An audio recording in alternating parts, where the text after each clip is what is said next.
Hi everyone. In this video, we will be talking about the education of Orang Asli. Our group consists of 8 students: Vania, Evelyn, Ezra, Julianto, Audri, Lianto, Rio, and Tabita. Let's get started. Here is the outline of our presentation. We will start with the quality education of Orang Asli, then teaching and learning problem, so on until the last part, which is suggestion and conclusion. Next.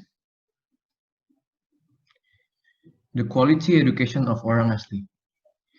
In general, it can be considered that the attitude of the minorities who refuse to make the development led to the Aboriginals' education continues to be ignored and not given enough attention.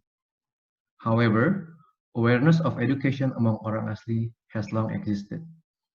But the cultural influence of past life of their ancestors narrow their mentality to get out of their comfort cocoon.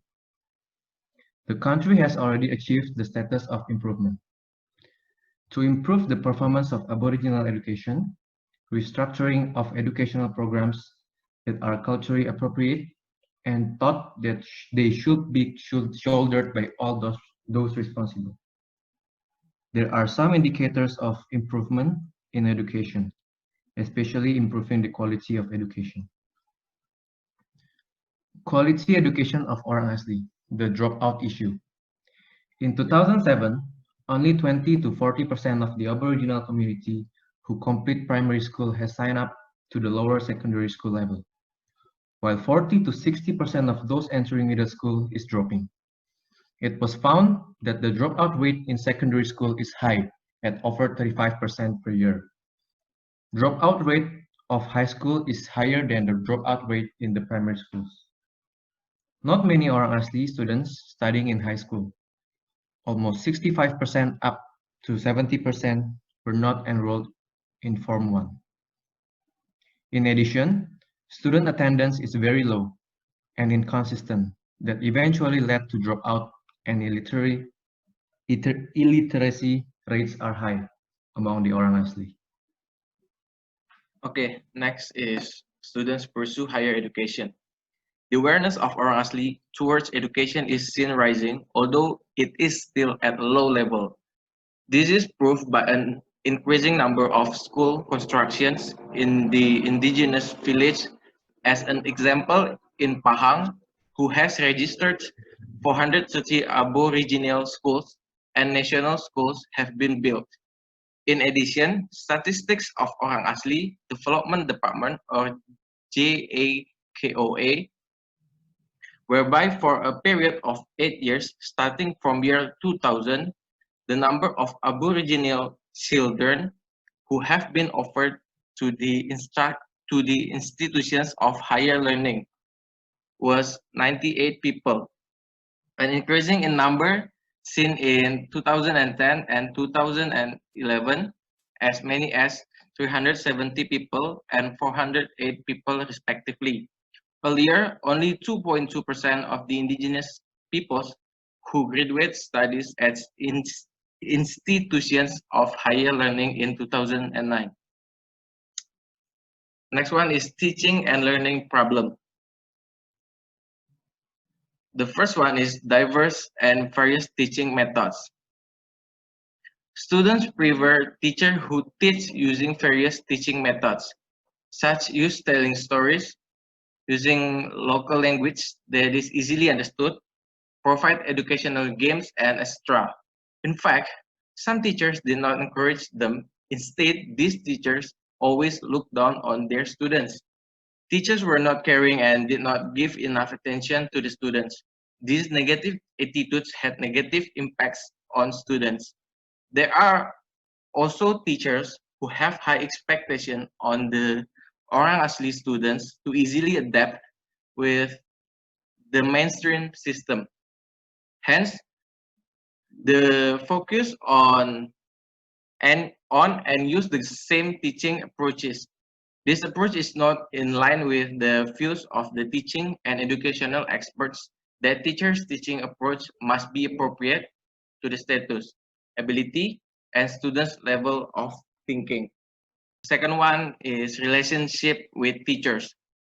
The teaching and learning process will proceed smoothly and effectively through good relationships between teachers and students. The majority of teachers at the Orang Asli settlements are not locals, but most often do try to get closer with the local students and the villagers.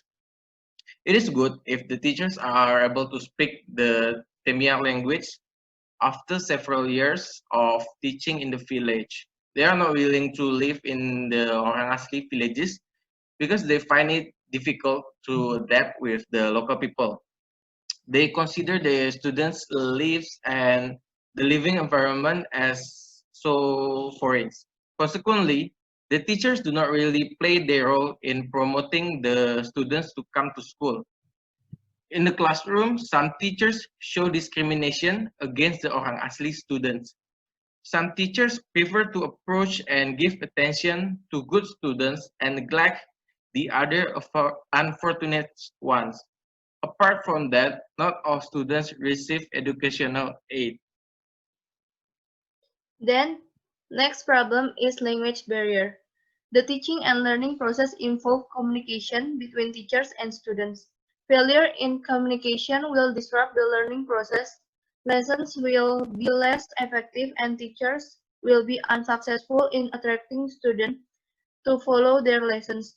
In fact, some teachers are unsuccessful in establishing good communication during the teaching and learning process. The majority of teachers are Malays who are unable to speak the Tamil language to deliver their lessons. This situation has caused a number of students, particularly students in level 1, which is from year 1 to year 3 in primary education, to not understand what is being taught. 4 is teacher training. In recent years, the Ministry of Education has seriously focused on teachers' needs, especially those in the rural areas, including in the Orang Asli schools. Most teachers are well trained, who have received formal training at the teaching college. Nevertheless, some teachers were unable to fully use their skills. The implication is students consider some teachers do not know how to teach, so they find the school is not fun and lose interest in the learning. Then 5 is management of extra learning activities. Learning activities beyond the school hours were acknowledged by students as one of the activities that can improve their achievement in education.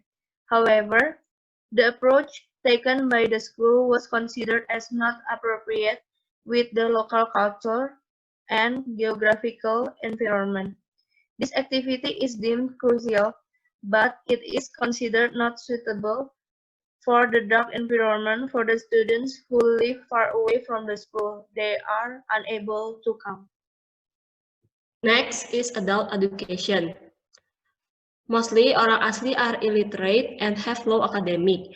MORD is fully committed to eradicating illiterate since 2000. The various and functional literacy for Orang Asli are geared towards the importance and goals to lifelong education to reduce adult illiteracy.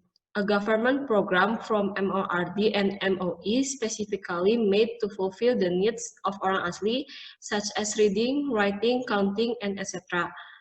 There is no limit for gender and age.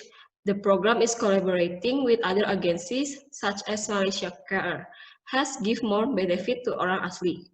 Next. Children education. The older generation are illiterate due to they cannot go to school. To give a chance for a younger generation to attend the school, village chiefs or Tokbatin made a request to set up a school such as in Kampung Sungai Laba of Geri Perak. This will allow children to live in the nearest village able to go to school. However, not all parents send their child to the school.